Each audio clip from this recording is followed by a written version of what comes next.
I want to tell you guys a small story. This story is going to start from 2022 because that was when my self-improvement journey started. So here we go. It was just another very regular evening. I just got done with a session of Valorant with my friends. I think I played about 4 to 5 games absolutely without any breaks. And after the game ended, it was the usual thing that all gamers feel. When you're done with a gaming session and everyone just goes off Discord, there is that void that you feel, the void that is internal, and the voice inside your head asking you what the hell you're doing with your life. And that was me. The problem was it was 10 p.m. and if I felt that feeling sometime during the day, I can be like, okay, I can take that motivation, I can do something with the day. But the problem is all these kinds of feelings only come at 10 p.m. Like all these feelings that help you, that motivate you to change your life, they only come after 10 p.m. It's like they're waiting to be triggered at like 10 p.m. or onwards.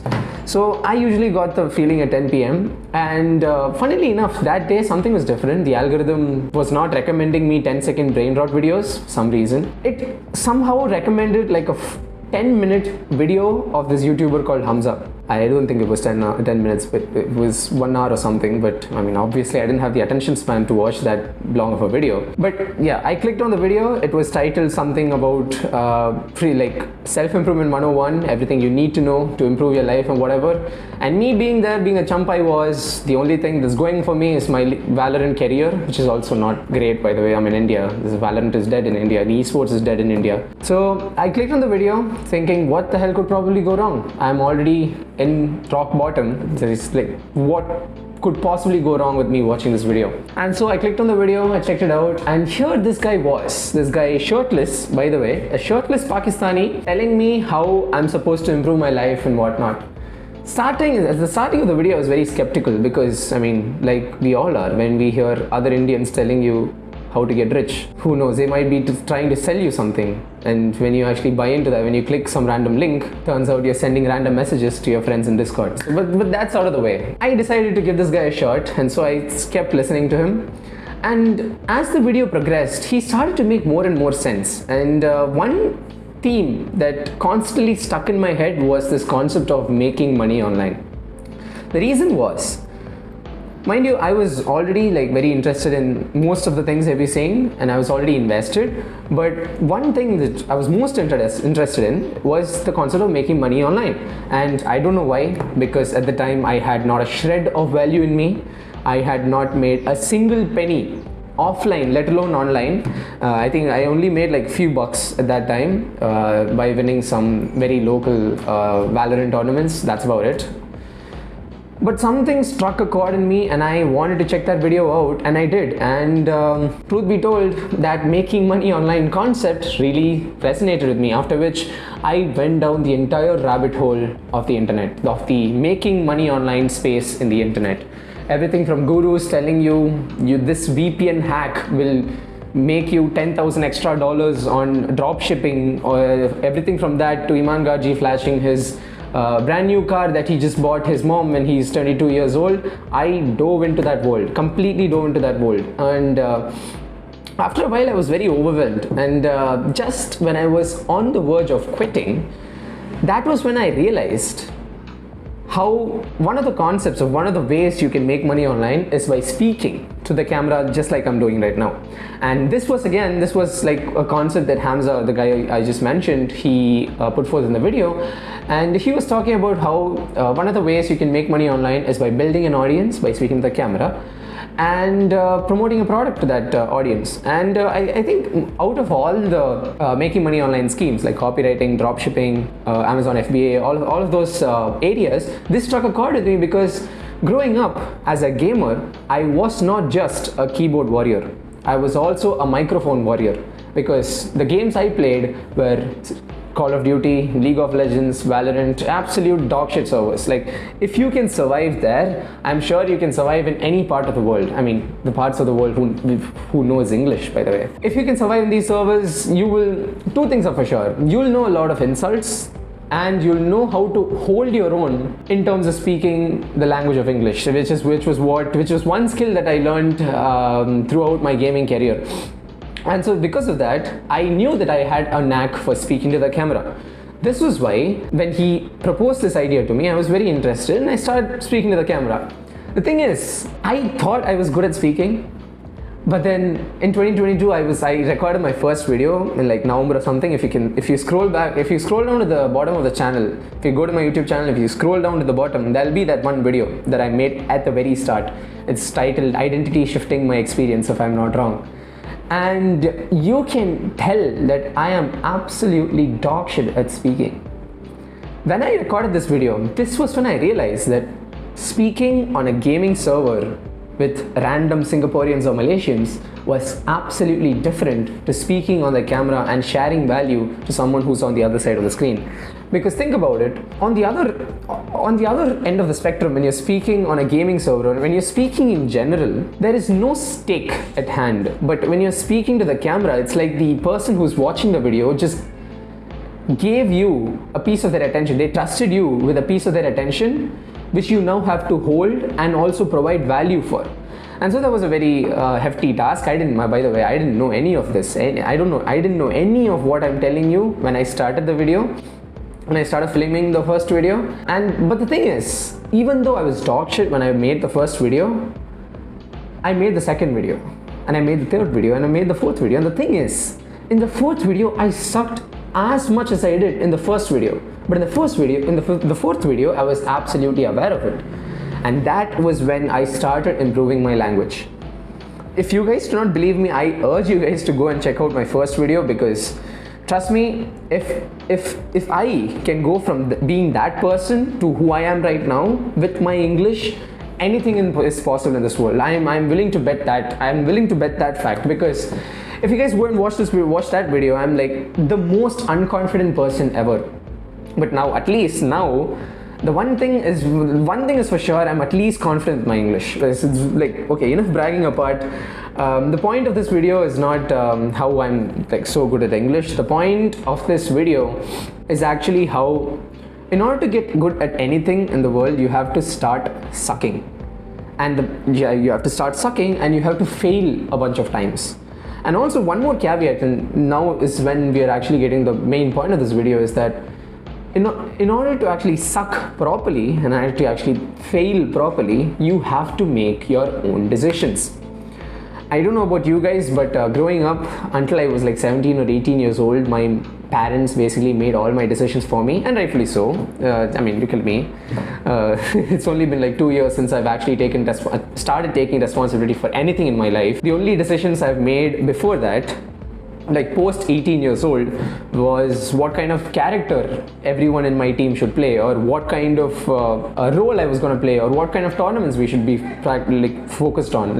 Those were the only decisions I made. All the decisions I made were baseless, senseless, and of no priority and of no connection in the real world, which means most of the decisions that was being made in my real life was being made by my parents and other people. The problem with that, when I did fail, I was not failing. It wasn't me who was failing. Like, those people were failing because they made the decision for me.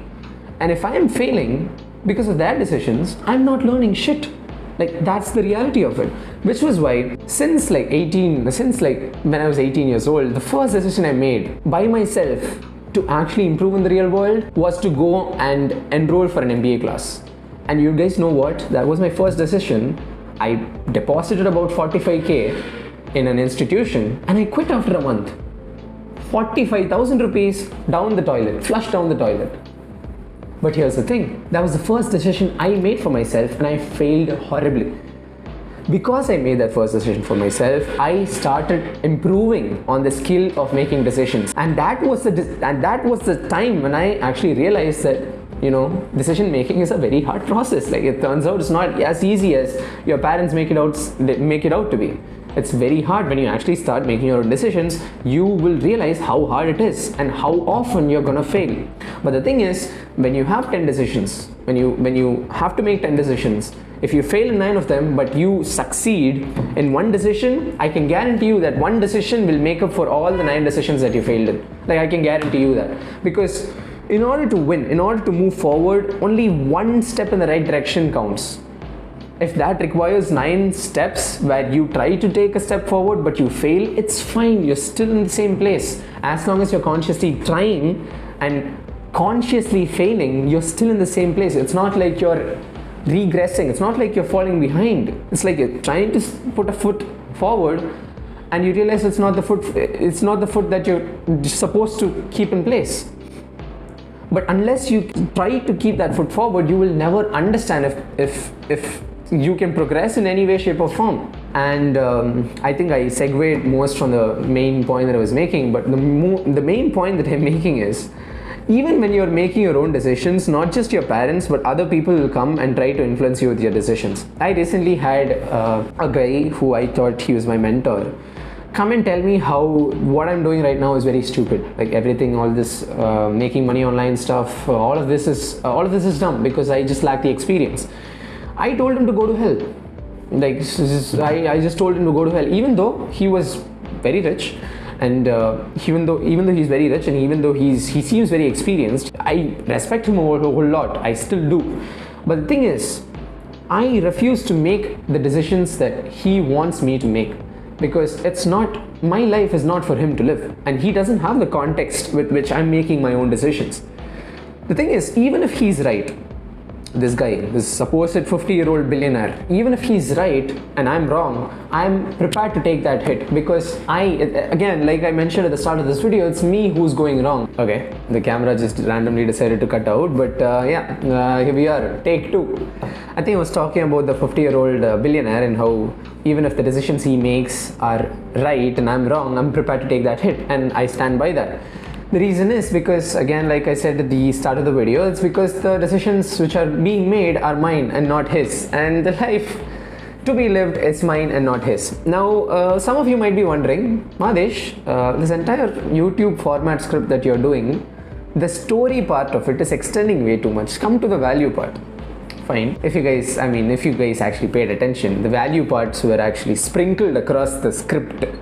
By the way, there is no script. I'm just talking randomly to the camera with my editor behind. But the point is, if you guys want to directly come to the value part, it's just this. Trust your gut. That's it. That's the value part. Trust your fucking gut. And the thing is, your gut will be wrong 90% of the times, especially if it's your first time trusting your gut. It will be wrong, and you will start cussing your gut, asking it questions like, why the hell have to suck so much?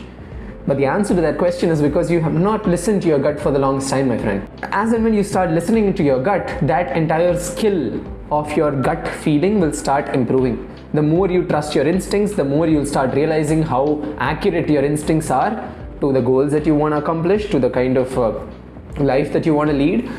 And your instincts will actually correct course accordingly. But if you never begin to trust your instincts in the first place, that heavenly power that you have inside of you will stay dormant forever, and that is like the biggest disservice that you can do to yourself, because that inner voice, that gut feeling that all of us have is a gift from literally God or whatever you want to say. But the only difference between the creative people and the non-creative people are how creative people are that much more attuned to that inner voice and that much more reliant on their inner voice. And if there's only one thing that you have to take away from this video, is this: trust your gut. Even if it fails, it's fine, because if it fails, your gut instincts are gonna start improving, and if it succeeds, hey, this is an ego boost for you. But at that point, I'd urge you to come down from the ceiling, because hey, you'll probably have the next problem to solve. But hey, at that point, you'll realize your gut feeling was right, and you'll be incentivized, and you'll have that eagerness to follow your gut feeling more often. But if you never start following your gut, man, like, you're holding back from the gifts that you have to offer to the world. So there's only one thing to take away from this video. It's just that trust your gut. And if you guys think this video is long-winded, I'm very sorry, very special person. I'm sure your attention is so much more valuable. But in my defense, it's the first time I'm speaking to the camera like this, without any script. And that's about it. If you guys liked this entire unfiltered rant of mine, do make sure you let me know in the comments. And if you like similar value posts like this, or if you like similar like listening to or reading similar ideas like this, I have a newsletter actually, so I'll link the website down below in the description. You guys can go and check it out. I promise that those writings are better than my long-winded speeches, because I'm a copywriter by profession. So obviously my writing will be a lot more it won't be as long-winded as my speeches. It'll be a lot more aligned, and it'll be a lot less unprecise.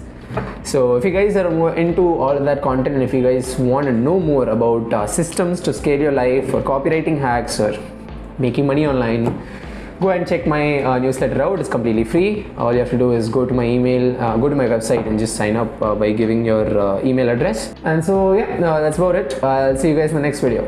Peace.